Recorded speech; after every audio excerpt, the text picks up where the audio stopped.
What's going on, YouTube? Welcome back to another video, man. It's your boy 2X Bulldog OG, and I'm back for your entertainment, you feel me? Today, guys, as you can see by the title, you feel me, we're gonna be watching corrupt cops in action and them reacting to their life sentences, you know what I'm saying, when they in court, and you know what I'm saying, they getting sentenced by the judge, you know what I'm saying? It's a whole different story. But guys, do not forget to spark your blunts, you know the vibes. We always smoking every video.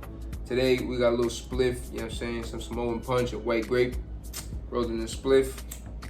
Get ready to spark up, and let's get right into the video.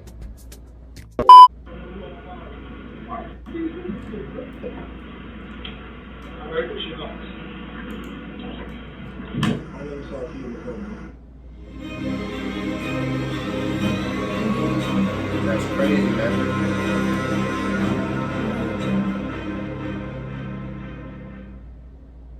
This is Joseph Mijanowski. Mijanowski is considered the most corrupt cop in Chicago. Although he had a long and seemingly illustrious career as a police officer in Chicago, he was not what he seemed. Underneath the badge and uniform, he was a corrupt cop who used his position of power to line his pockets and those of his accomplices. Wait till you hear the crimes this officer was committing. Throughout his 22-year career, Mijanowski worked with gang members to run a cocaine sales ring. He was able to do this because of his extensive knowledge of the gang underworld and his street informants, whom he used to shake down drug dealers and sell drugs. Wow. He was not alone in his corruption, as other police officers in Chicago were also involved in criminal activities at that time. Whatever caused him to turn to the dark side was now more important than the police department, was more important than his job. But he used the job to further whatever it is that he was doing in his criminal life. Surprisingly, he had almost 60 citations for bravery and high-profile arrests. Wow. He was generally praised for busting drugs and weapons gangs. What they would do is they would sell cocaine to somebody, and the deal would get paid. And then Mijanowski's partner would pull over the guys who just left with the cocaine. In 2001, Mijanowski's crimes caught up with him, and he was arrested and sent to trial. His family was present in the courtroom, and the judge expressed sympathy for them while condemning Mijanowski's actions. Blanche Manning, U.S. District Judge, informed him that he had violated society by trafficking drugs and arming members of street gangs who were part of his crack cocaine distribution operation on the streets he had sworn to protect. Brian Nettles, the lead prosecutor in the case, described Mijanowski as an outlaw cop who betrayed the true heroes in law enforcement. These honest officers daily put their lives on the line. Nettles detailed his crimes, which included exposing undercover police officers' identities to gang members, safeguarding criminal organizations, trafficking crack cocaine, and providing street gangs with ammunition. How did the judge handle such a devilish officer? Mijanowski was found guilty of drug conspiracy and racketeering and sentenced to life in prison without parole.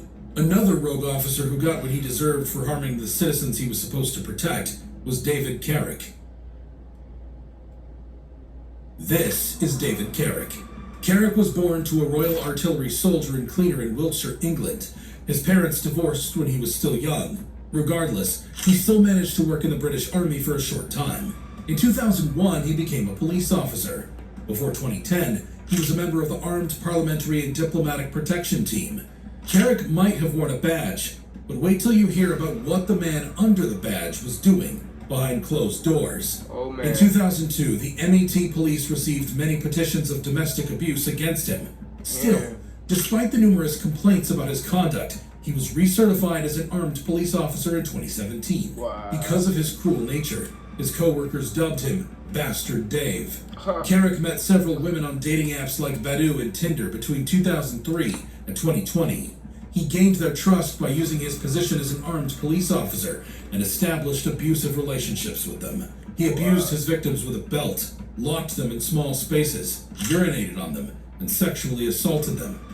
These women are not weak or ineffectual. They were victims of your criminal mindset. The malign influence of men like you in positions of power stands in the way of a revolution of women's dignity. Sometimes he dictated what they wore, ate, and even where they slept. He even forbade some of them from eating at all. A year later, another woman reported him for date rape. Carrick was detained and suspended from police work until October 2021. But how did the courtroom handle Carrick's case? At first, he pleaded not guilty to all charges, but in December 2022, he pleaded guilty to 49, including 24 counts of rape. The charges involved 12 female victims. The Mayor of London, Sadiq Khan, and the Crown Prosecution Service's chief prosecutor both expressed disgust and outrage at Carrick's actions. He is a man who relentlessly degraded, belittled, sexually assaulted, and raped women. As time went on, the severity of his offending intensified as he became emboldened, thinking he would get away with it. Carrick's trial began in February 2023. He was found guilty and sentenced to 36 life sentences, a minimum term of 30 years plus 239 days, on February 7th, 2023. This makes a total of 36 life sentences. The minimum term you'll have to serve before the parole board can think of releasing you is 30 years, 239 days. This means he must serve 30 years in prison before being eligible for parole. That's If you crazy. thought that was crazy, wait till you see a murderous cop whose crime seems pale in the face of other rogue cops. That was crazy. I thought that was crazy. There's something more crazy. This is Shit. Wayne Couzens. That's crazy. Couzens is a 48-year-old Metropolitan Police officer who perpetrated a horrible crime that shocked the United Kingdom on the evening of March 3rd, 2021. He abducted, sexually assaulted, and murdered Sarah Everard, a 33-year-old marketing executive, heading home from a friend's apartment near Clapham Common in South London. Couzens, who was not on duty at the time, pulled over next to Everard and introduced himself as a police officer before handcuffing her and throwing her in his car. He then took her to a pond near Dover, where he violated, killed her, burned her body, and dumped her bones. That's So we're here to talk to you crazy. about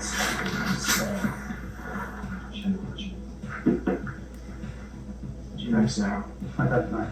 Okay. So you must have something to say that I know. Well, like I said, you've been arrested on suspicion of kidnapping, and we believe that you've been involved in her disappearance and taking her away from her family. Okay? Now, we believe that you know something about where she is, and that's why we're here to look for her and to try and find her. And that's why we're talking to you now, and to try and get you to have a good think about it. Just anything you can about whether or not it's Financial.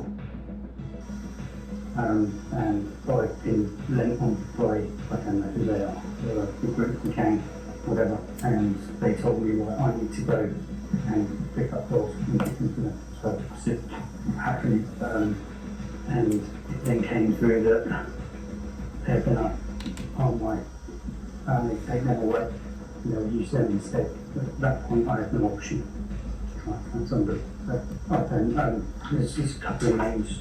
I was told a place to take her. That's it.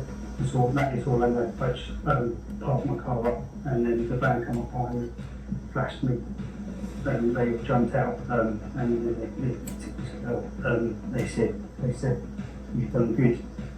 The former officer of the Civil Nuclear Constabulary was detained on suspicion of kidnapping and then charged with her kidnapping and murder after Everard's corpse was discovered in Woodland near Ashford, Kent, on March 10th. Couzens joined the Metropolitan Police from the Civil Nuclear Constabulary in September 2018 and was posted to the Parliamentary and Diplomatic Protection Section, which oversees the uniformed protection of government and diplomatic facilities. He had not, however, undertaken increased vetting as part of his recruiting, nor had he fulfilled the Met's statutory 2-year probationary period before joining the PADP. Couzens pled guilty to Everard's kidnapping and sexual assault on June 8th, 2021, and took responsibility for her murder. He pleaded guilty to her murder on July 9th. On September 30th, 2021, he was sentenced to life in prison. Although he tried to appeal, it was unsuccessful. On the 9th of February 2022, he was sentenced to imprisonment for life with a whole life order. Stewart seeks leave to appeal against sentence. The circumstances of his case do not fall within the terms of the statutory provision which provides that a whole life order should be the normal starting point, subject to possible adjustment for the individual facts. It is not one of those rare cases where nonetheless a whole life order should be imposed. We grant leave to appeal and substitute a minimum term of 35 years. While Couzens acted alone, Wait till you see how this group of cops formed a gang to execute their crimes together. Wow. We take you to Baltimore, U.S., where not one, not two, not even four, but 8 gun trace task force officers are in court for deceit, lying, and stealing from the citizens they were supposed to protect. Their behavior led to an investigation that involved the FBI. According to the federal indictment, the 8 police officers engaged in illicit actions. They stole money from victims they wrongfully detained, lied to investigators, falsified police reports, and claimed overtime for work they didn't do. The officers were charged with conspiracy to distribute drugs and racketeering. The gun trace task force was established to minimize violent crime by tracking and removing illegal firearms from the streets. The cops assigned to this task team, on the other hand, were accused of perpetrating heinous robberies on innocent civilians and orchestrating cover-ups to evade detection by their superiors. Are we surprised by the findings of this report? The indictment includes several criminal acts undertaken by the police, including stopping a guy on the street, searching his car without a warrant, transporting him home, and stealing $1,500 from him while working as a maintenance supervisor at a nursing facility. After that, one of the police allegedly produced a bogus incident report, omitting the stolen money, and another approved it. In another case, 5 officers stopped a man exiting a storage facility, pretended to have a search warrant, and then grabbed $2,000 from a $4,800 sock. Supervisor Wayne Jenkins, Evodio Hendricks, Maurice Ward, Daniel Hersel, Thomas Ellers, Marcus Taylor, Mamoru Gondo, and Jamel Rayam were the officers involved. They were all convicted and received a sentence varying from 7 to 25 years. Like the gun trace task force officers showed, police officers can commit horrible acts themselves. Wait till you see the severity of crimes that Officer Derek Stafford committed. So I don't trust cops. This Ever. is Derek Stafford. Ever. The 33-year-old ex-deputy marshal killed 6-year-old Jeremy Martis at a traffic stop on November 3rd, 2015, while his father was driving. The shooting occurred after Stafford and a colleague engaged Chris Few, Jeremy's father, in a car chase after he failed to pull over when Stafford and his colleague indicated that he should pull over. When Stafford finally caught up with Few after a 2-mile chase, he shot into the vehicle 14 times, even though footage showed that Few had his hands up. During the trial, Stafford apologized to Jeremy's father and said that if he had known a child was in the vehicle, he would not have fired into the car. Stafford was found guilty of manslaughter and attempted manslaughter, and faced a required minimum of 20 years and a maximum of 60 years in jail. He was eventually sentenced to 40 years in jail on Friday, March 31st, 2017. Wow. Once the punishment was announced, emotions ran high outside the courthouse.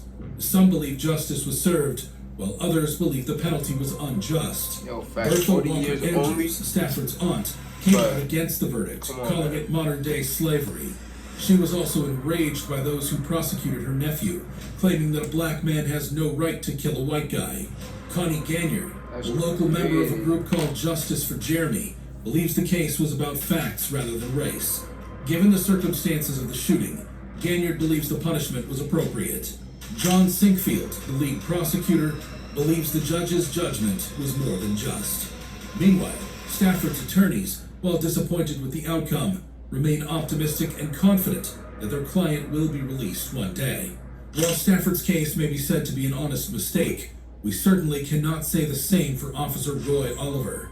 And wait till you Fucking hear this dumbass. corrupt cop's He's story. gonna start shooting at a car, bro. I was trying to stop the threat inside the vehicle, correct? Man, these motherfuckers This stupid, is man. Roy Oliver. Roy Oliver had worked for the Balch Springs Police Department for 6 years before he shot and murdered 15-year-old Jordan Edwards in a senseless shooting. The teenager was unarmed and was in the passenger seat of a departing car when the officer opened fire. Oliver was placed on administrative leave following the incident and fired on May 2nd, 2017. Following the shooting, the Dallas County Sheriff's Department and the Dallas County District Attorney's Office investigated it. Oliver was charged with murder on May 5th, 2017, and an arrest warrant was issued. Later that day, he handed himself in and was released after posting $300,000 in bail. Oliver's murder trial was delayed twice before starting on August 20th, 2018. Damn, On poor August man. 28th, he was convicted of Jordan's murder and sentenced to 15 years in prison the following day. His attorneys announced that they aim to challenge both the sentence and the guilty verdicts. The Texas Fifth Court of Appeals denied Oliver's appeal on August 10th, 2020, upholding his murder conviction and sentence. If you thought these cases were crazy, just watch what happens when parents come face to face with the criminals that murdered their loved ones. Damn, man, that's fucking crazy, B. Can't fuck with no ops, man. You can't fuck with no ops. For real. That's why you guys gotta be careful out here. When you guys get pulled over, don't be fucking around, you know what I'm saying? Stop immediately, man. Don't be fucking around, for real. Turn off the car, put your windows down, put your hands up, all that shit. Like, put your flashes on, all that crazy shit. Anyway, man, I hope you guys did enjoy this video. If you did, do not forget to leave a like, drop a comment down below, and subscribe to the channel, you know what I'm saying? Follow me, you know what I'm saying? Follow the nation, you feel me? Stay tuned with what's going on, my people. Stay tuned with what's going on in the world, and you know what I'm saying? Let's just stay entertained and focused on the task and the plan and staying awake. You feel me? So, subscribe. I'll see you in the next video. We out.